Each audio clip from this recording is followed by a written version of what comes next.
Hello everyone, today we'll be talking about a romantic fantasy film called The Mermaid. Be ready for some spoilers ahead.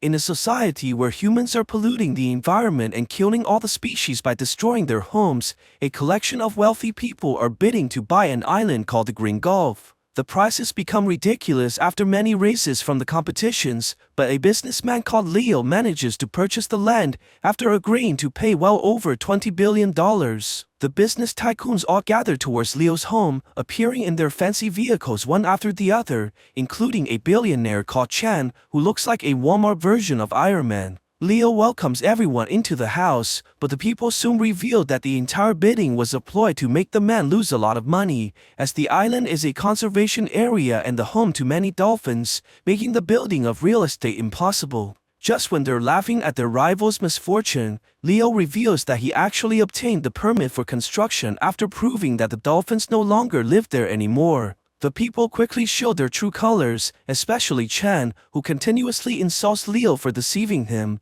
but his jetpack soon malfunctions, causing the man to fly around like a mosquito. Laughing at how desperate his rivals have become, Leo celebrates immediately by hosting a large party, where the man is surrounded by numerous beautiful women. One of his business rivals, Roland, takes off her watch and throws it into the pool, telling the girls that whoever takes it gets to keep it. After revealing that it's worth $8 million, the women all jump into the waters and desperately try to retrieve the watch, showing that they're nothing more than gold diggers. Roland tells Leo that she wants to be a partner in the new project, while trying to seduce the man by using her female assets and eventually getting a deal. However, their celebration is interrupted by a woman that has very unique makeup on her face, resulting in the bodyguards tackling her down and flipping her onto the ground. Leo immediately stops the chaos and tries to find out who this woman is, but soon realizes that she's not even on the list for the guests. It turns out that the girl's name is Shan, and she continues to flirt awkwardly while throwing her phone number at the man, demanding that he call her for a future date. Trying to end this embarrassment, Leo quickly takes the paper and tells the man to throw her out, thinking that she's nothing more than a fan. The woman goes home while riding on her skateboard, eventually arriving at a house near the Green Gulf, where she enters into a massive cave that brings her onto a boat. It turns out that Shen is a mermaid from the oceans, and all the people in her tribe has been forced into this boat with nowhere to go. The reason Leo was able to obtain the building permit on the Green Gulf was because he put numerous machines into the oceans nearby that creates powerful sonars in the water, driving all the dolphins away and killing anything that dares to return. Little did he know that this also affected the mer people greatly, and their leader Octopus plans to kill the man so that they can finally return to their homes. The mer people plan to achieve this by seducing the man, using their most beautiful girl in the tribe, but their capabilities are highly questionable, as their grandma assassin clearly has difficulty telling the difference between friend and foe.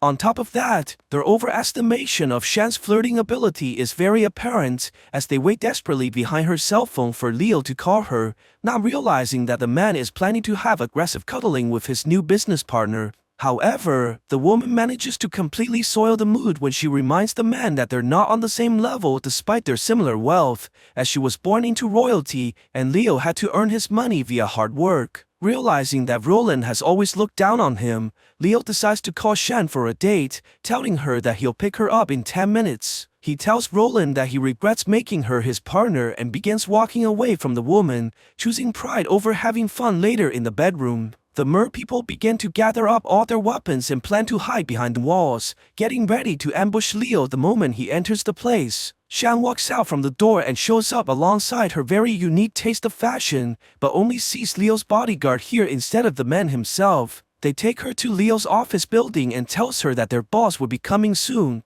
but the girl immediately poisons the water right after the secretary has left. To her surprise, the head of security shows up to examine her instead of her date, and the man notices her grabbing onto the drinks, suspecting that she's trying to poison his boss. The security guard takes the 2 cups and offers her to drink, but Shan's nervousness causes her to forget which one's poisoned, and she's forced to risk her life by swallowing the water. Very soon, her face begins to distort in pain as the security guard looks at her in shock, but it turns out that she simply didn't like the lemon that was in her water. The man laughs at her reaction, but immediately begins to spit out foam from his mouth and falls down onto the ground. The girl tries to save the man by pouring alcohol into his mouth, which cures him from the poison, but the minions give their boss more lemonade to drink from the same cup, causing him to fall down once again. Amidst the chaos, Shan finally sees Leo walking out from the office and begins following the man so that she can finally assassinate her target. She tries throwing the sea urchins at Leo, but gets knocked in the head instead as the man shouts at his employees for their incompetence.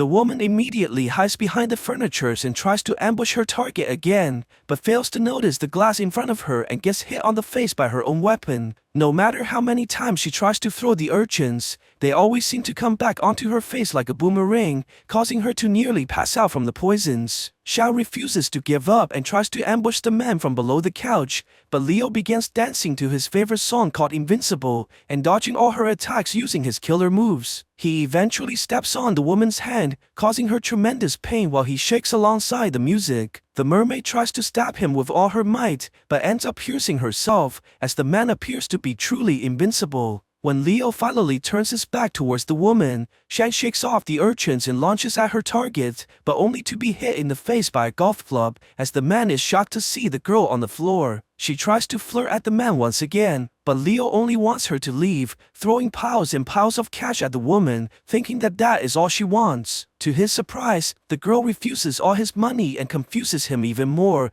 as he has never met anyone like her before. Just when the man is about to leave in frustration, he quickly turns around towards the woman and begins acting like he's in love, trying to put on a show for Roland who just arrived. Leo takes Shan into his arms and pretends to be having a great time, as Roland stares at the girl using her venomous eyes that's full of jealousy. The mermaid decides to take Leo to have dinner, but the man is shocked that she took him to a restaurant on the streets, refusing to eat something that he thinks is made for peasants. However, the man is unable to hold back his hunger and begins devouring the chickens alongside the girl, realizing how good the food actually is. Surprisingly, Leo begins crying as he finishes eating, reminiscing about his childhood when his family was very poor and they had to steal chickens that tasted exactly like this. Ever since that day, he swore that he'll become the richest person in the world and never suffer like that ever again. But Shan thinks that the man's goals are very silly in nature. She tells Leo that money is not worth anything if one day the planet can no longer harbor even a single drip of clean water or a single breath of clean air.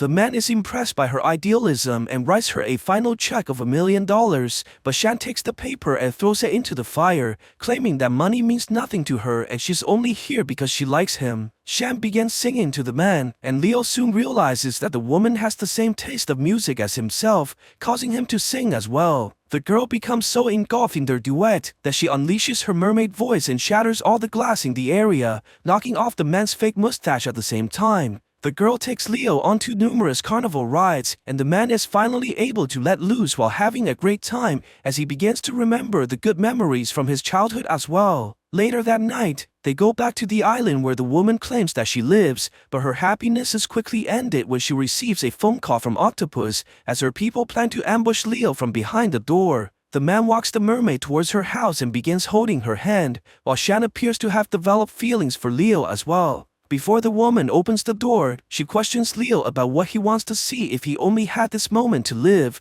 and the man answers immediately that he would only look at her. Shan is moved by Leo's answer and takes off her clothing, trying to reveal that she's a mermaid, but the man fails to see anything without lies and suggests that they go inside so that he can properly examine her. Shan smiles and walks into the room, closing the door and saving the man's life, as Leo thinks that the woman is playing hard to get. Octopus is furious that their target has apparently escaped, but Shan immediately receives another phone call from Leo, asking her to go on a second date already. The mer people hears this and begins chanting for Leo's death, but Shan is clearly very conflicted about her mission. The next day, Leo takes the woman to a sushi restaurant while Octopus plans to disguise as a chef and kill the man himself, but before he can make the move, numerous bodyguards appear and ruins the plan. In order to avoid suspicion, Octopus has no choice but to pretend that his tentacles are the meals and begins cooking them on the table while trying desperately to hide the suffering. The chefs make the situation even worse as they cut off the tentacles using very painful methods,